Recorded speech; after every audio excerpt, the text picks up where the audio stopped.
In nature, life is shaped by complex interactions between organisms and their environment. These interactions affect each individual's ability to find resources, to reproduce, and ultimately to survive.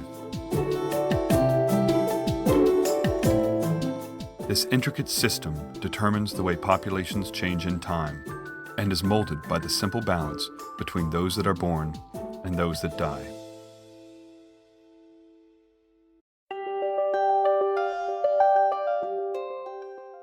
At the population level, death, or mortality, can be expressed as a rate, or as the probability that any individual dies within an interval of time. Commonly, biologists assume that mortality is constant with age. That is, the probability of dying is the same at any age interval. In fact, constant mortality has been found in few species, notably in the freshwater invertebrate Hydra. It has been shown that for most species, mortality is not constant. For instance, in laboratory mice, mortality increases exponentially with age. More complex mortality curves have been described in wild populations. For example, this bathtub-shaped mortality, found in several species of mammals and birds, arises when the risk of death declines after birth until individuals reach maturity, after which it increases again. But how do researchers gather the information necessary to reconstruct age patterns of mortality from wild populations?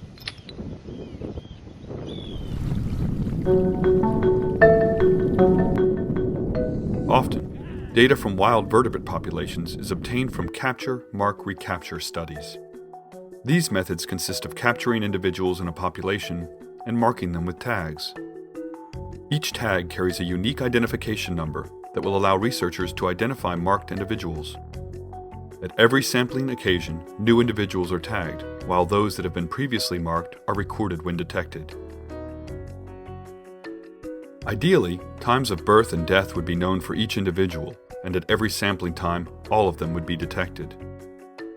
Then, it would be possible to build a database that reconstructs the entire history for every individual in the study.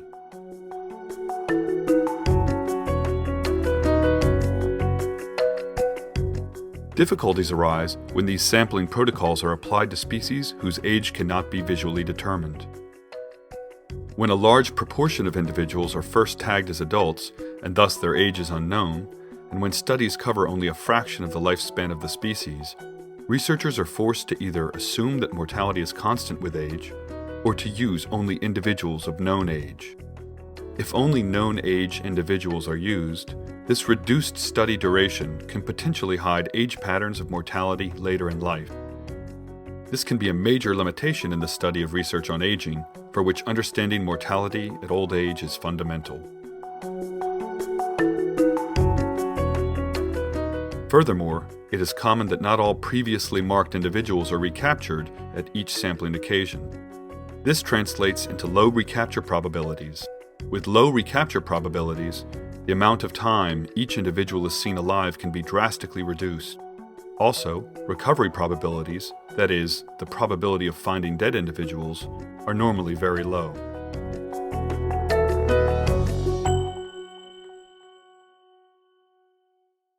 How do these data limitations hinder the way we understand demographic processes in nature? So let's say that we don't have complete life history data on an individual. Perhaps we only caught it for the first time when it was already an adult, and perhaps we saw it for the last time many months before it died. If we assumed that the first time we saw the animal was just after birth, and the last time we saw it was just before death, we may end up with very, very biased estimates of key demographic rates, like survival rates, like fertility rates, etc. And with those biases, we may come to very, very wrong conclusions about how we best manage a population or how environmental change is influencing the dynamics of the population, both at an ecological and an evolutionary level.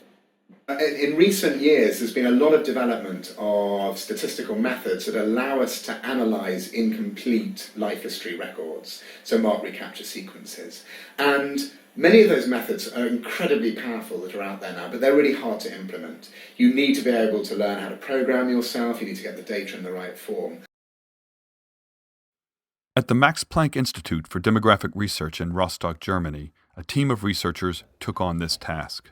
Using the free open-source programming platform R, They developed a package to overcome this gap between statistical modeling and users. The package is called BaSTA, which stands for Bayesian Survival Trajectory Analysis, and it's based on a recently published study. The underlying model uses a Bayesian framework to estimate age-specific survival trajectories for marked recapture data. The advantage is that it doesn't only estimate survival parameters, but also unknown times of birth and death. The rationale behind the model is to use the available information in the data and the model parameters to fill the gaps.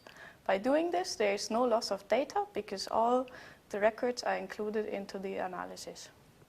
BaSTA uses a probabilistic approach that allows us to test not only which mortality function and recapture probabilities fit best to data, but also, let's say that we have a certain number of records in our data set from individuals that we don't know when they were born or when they died, or even both.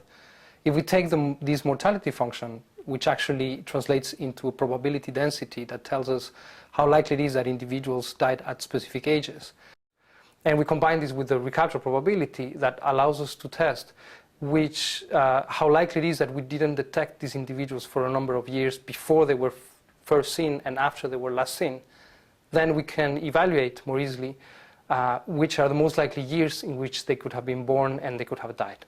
So we tried to make the package as user-friendly as possible. All you need to do is put the data into the right format, for example using spreadsheet software like Excel, and then you import it into R.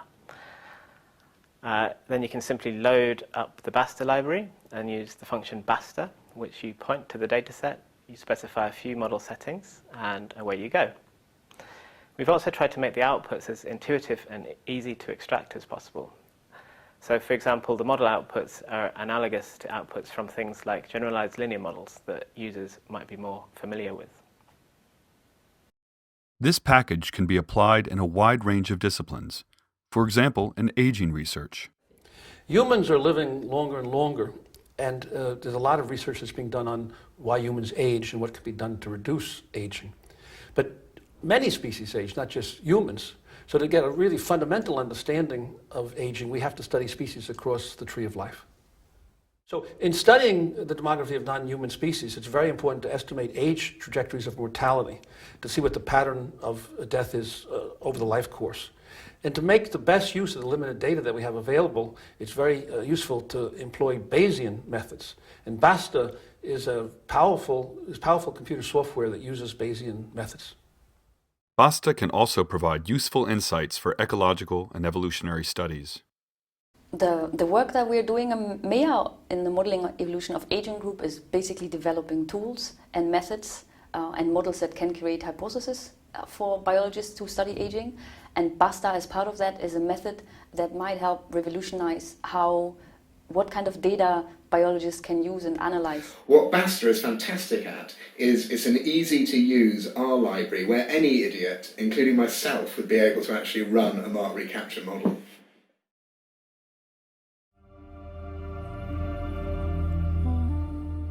These data issues are not limited to ecology and can be pervasive in other disciplines, such as historical demography.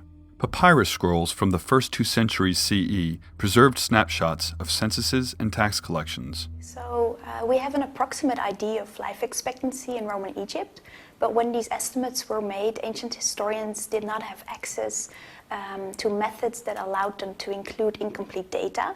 BaSTA can help us to extract information from these kind of incomplete sources and integrate that information into our historical analysis. For more information on installing and using BaSTA, go to the BaSTA website.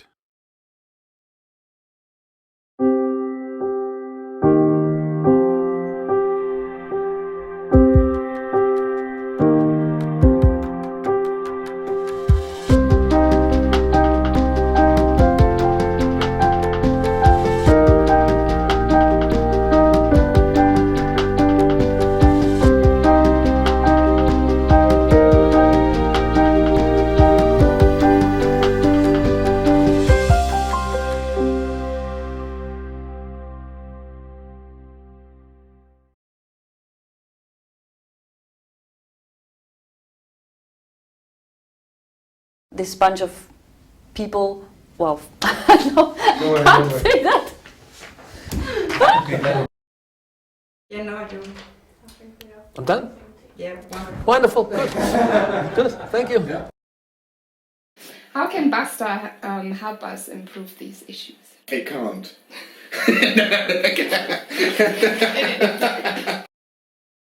Sources into our analysis, and well, that's actually the word. Free open source programming platform.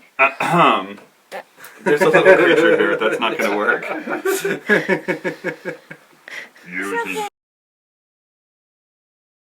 You're an excellent auto cue. Okay. Do I start again or do I start from where I stopped? Okay. Mortality functions and which, I turn around. shouldn't move. Okay. Okay, let's change the chair.